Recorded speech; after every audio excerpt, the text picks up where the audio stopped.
Hey guys, welcome back to another chapter review for One Piece, chapter 1145, accompanied today by my cat on my lap. Hopefully not causing too much trouble, but just chilling there. But excited to go through the story, excited to just review it because it's another progression to the story. And it's so funny how we have Luffy trying to heal up Loki as fast as possible, but of course, guys, as always, please like, comment, subscribe, and let me know if I can improve on anything. Audio's fine, lighting, and if you want me to review or talk about something else, please let me know. But yeah, let's just progress through the story. It's very simple, just straightforward, cruising through the story, and then we get an awesome thing at the end happen, and I'm excited to go over it and who might fight that individual. So yeah, just gonna go through the story. 1 second, sorry, I just lost my placement here. Okay, Zoro and Sanji's combo attack, always funny because they manage to team up perfectly and take care of whatever. But after the fact, it's Zoro just saying, I killed it. And Sanji's just making fun of him like, you look like a flying piece of broccoli through the sky. And that made me crack up because it's such funny banter when they're doing it. But it always cracks me up. But yeah, they defeat this monster that they're like is huge just on the underworld realm. And they talk about the giant, I forgot his name, man, the giant shield. And he says, yeah, the shield doesn't have a double fruit. It just turned into a homie when my father fought Big Mom. And I'm like, how long ago did he fight Big Mom, and why is his homie still alive? Not because Zeus is still alive, obviously, but why is this homie, why did it gain sentience? Was it like a strategical placement by Big Mom, and then she's just not using it anymore, or was it like a there's so much implications, and maybe somebody far back already knows who was the father that fought Big Mom. Maybe it was explained somewhere way earlier and it's a speculation that that's the father. But it's super interesting that she created a homie after with fighting somebody. But that's interesting. I couldn't come up with anything for why Oda would introduce this homie as a shield other than in a strategic move by Big Mom to have ears inside of Elbaf, even a method of communication.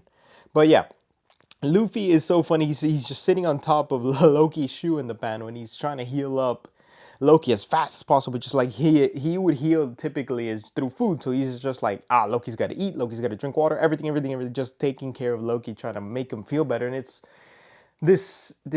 like Luffy is not hesitant to help Loki like a villain, like he was when opening the door for Crocodile. Even though he could defeat Crocodile, he was hesitant in like questioning, like, should I free this person? And Crocodile convinced him, I'll help your cause, right?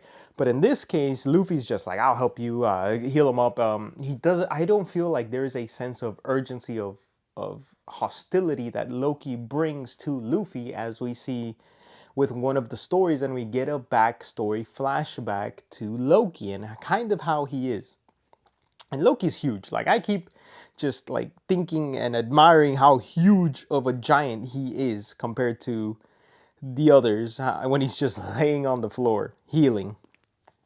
And Zoro still like has like doubting, and I love how this trend continues because Luffy is always like his observation hockey or whatever it is, his judge of character is always on top, like knows when he is right in his instinct. And he asks Loki, oh, do you know what it is to look up to a pirate? And we get a flashback of Loki as a child talking to, we assume is Zebek, right? And it's like the silhouette. People lost their minds because it's like the silhouette doesn't look like the guy anymore. Why does it keep changing?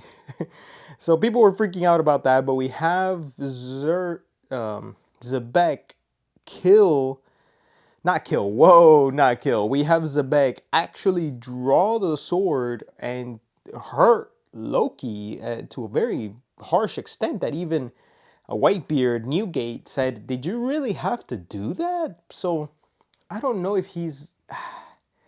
I really want to know why he did that, right? Like, is he just an evil dude? He's kind of being presented as this, like, just sinister, evil person that, like, he stabbed Loki. Like that's so messed up, and he like left him really wounded.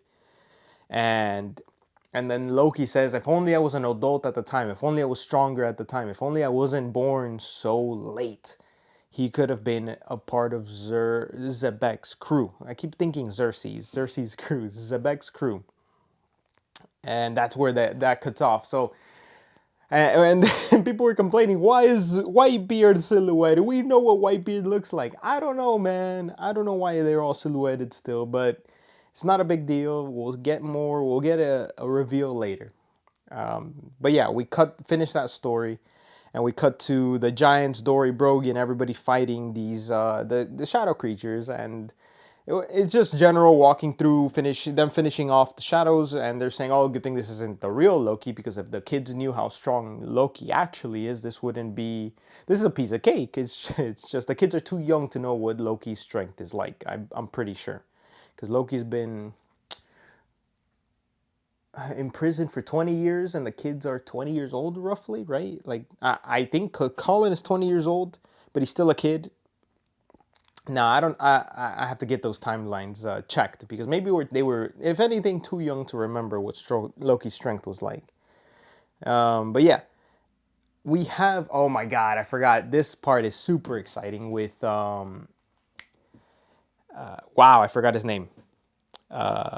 Scopper Gaban, mentioning that those three voices in the clouds, like they can't be suppressed.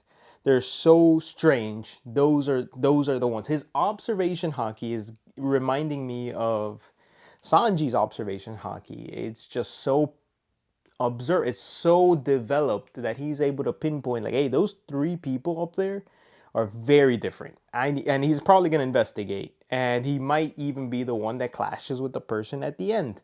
And when we get there, one second, Saul was able to defeat Fenrir, no problem. It's just a shadow, man. He's vice admiral level, right? So it's not an issue, but no big deal.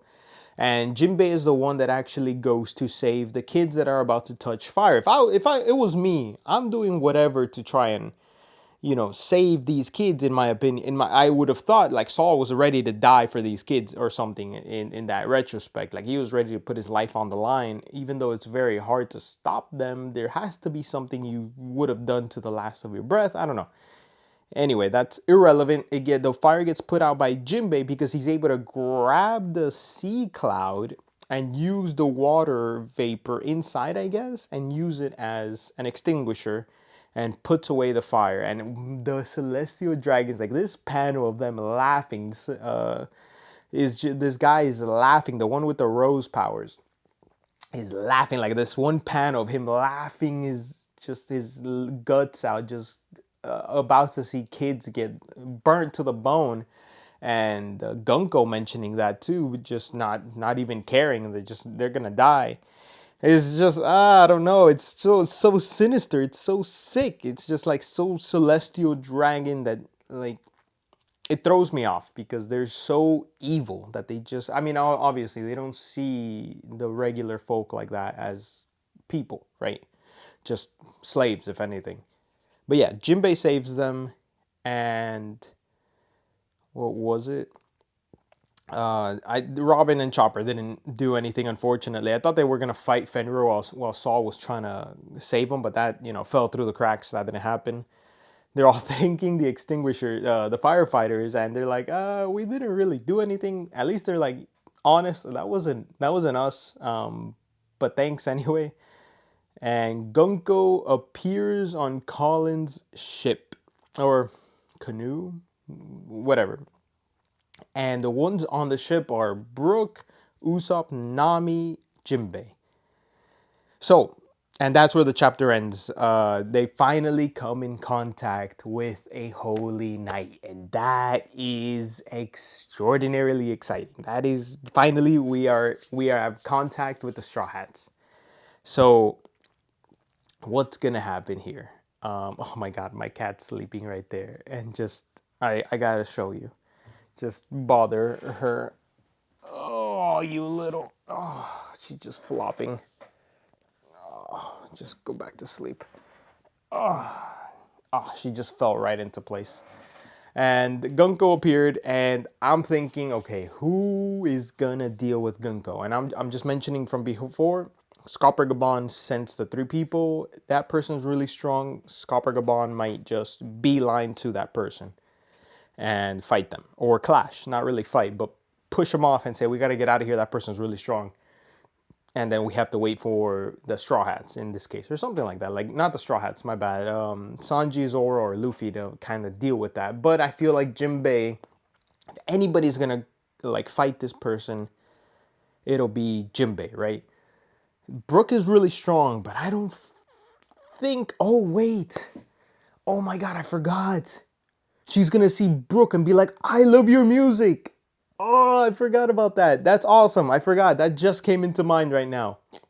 Brooke is really strong, but I don't know if he's Gunko Holy Knight strong, but she'll fangirl maybe, and she'll like lose her train of thought and maybe even go on a tangent, and something will happen there when she sees Brooke, right? Like, she has to mention, I listen to your music, but I have to kill you now. But other than that, I'm thinking Brooks really strong. I respect Brooks so much after what he like faced off against Big Mom. Respect. Respect my man's right there. Jinbei, Nami can land a devastating blow, but it's not gonna be nearly enough. Like, she'll dodge it, like she'll be able to get out of the way. Nami can't. Like, I don't see Gunko as Nami's enemy. Usopp, out of the question. Like, he'll be brave, he'll try and fight, he'll maybe even take a hit, but he can't fight, I don't think, Gunko.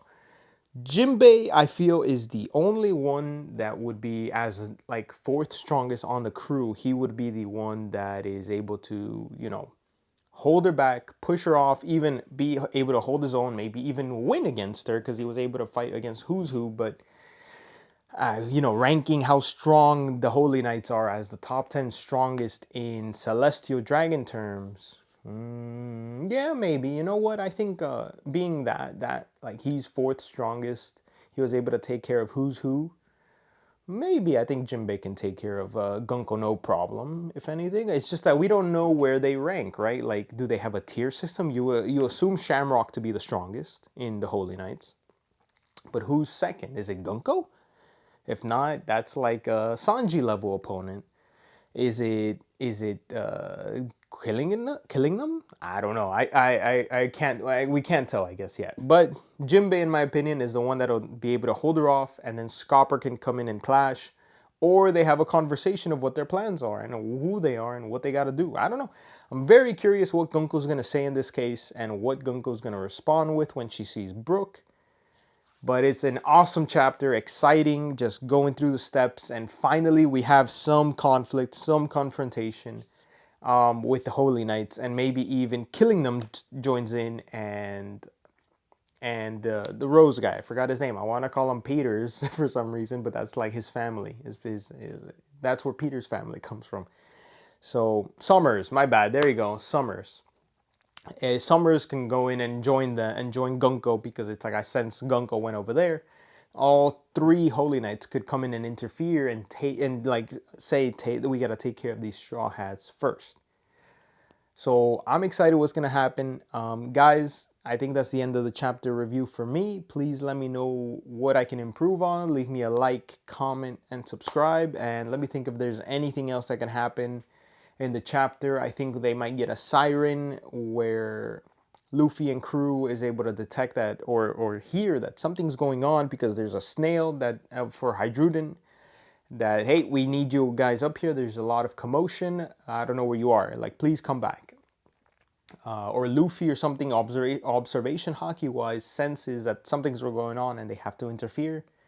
But yeah, Loki is healing up rather okay, like due to like what Gerd said. And Gerd gives a little thumbs up to Luffy. Like, I feel like she wants Loki to be understood, because maybe he has been misunderstood, and Gerd kind of notices that he's not a bad person. Like, there's something off. Like, Hydruden hates Loki. Like, he looks at Loki with this panel of hatred and like anger. Maybe it's not hatred, it's anger. And he is astonished by what he said last chapter, I need context. Like he thinks he killed his father, right? So, and he's always made fun of Hydruden. So I need something. Why do you hate Loki so much if he's your brother growing up, getting past it? Maybe there's something wrong, something's off, or he has fallen for the Loki hate train that occurred by somebody. Somebody spread this, or he's fallen. He's falsely been accused about killing his father Harold. So I'm excited what's happening, and oh my God, it's a break next week, which I forgot to mention. There's a break, so it's 2 weeks. But hey, um, it's been 3 straight weeks of chapter, and I think Oda did it like that because it is not that intensive. He's just going through Elbaf, and that's okay. That's exciting. But yeah, I think I've gone through long enough. I might have dragged this out longer than I should have by like 4 extra minutes. But please let me know, guys, if I should do it quicker. But yeah, that's it for me, guys. I'll see you on the next one.